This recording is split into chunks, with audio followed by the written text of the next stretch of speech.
Դու օրինակ ունես Ադրբեջանի քաղաքացիություն։ Բա մի հատ բան արեք այդ 10 հոգով Նիկոլ Փաշինյանին ասեք, բան էլ կար այդ հարցով զբաղվի։ Նիկոլին ամեն հարցով մի անհանգստացրեք, կար այդ մարդը զբաղված է։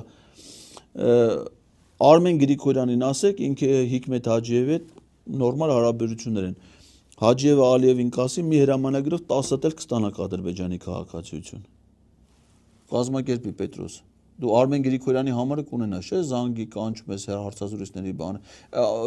Արմենը ստե չի գալի, Արեգն է գալի քո, դրա նախկին մամլի խոսնակն է։ Արեգ Քոչինյանի համարը դու ես մարդուն, զանգում ես Արեգ Քոչինյանի միջոցով զանգում ես Արմեն Գրիգորյանին, ասում ես, որ այդ ձեր 10 հոգու Ադրբեջանի քաղաքացիության հարցը շատ արագ ձևով լուծվի։ Դեկտեմբերի 31-ին է թոտա, դեկտեմբերի 31-ը համարվում է աշխարհի ադրբեջանցիների համերաշխության օր։ Այդ օրն էլ թող հրամանագիրը ստորագրի։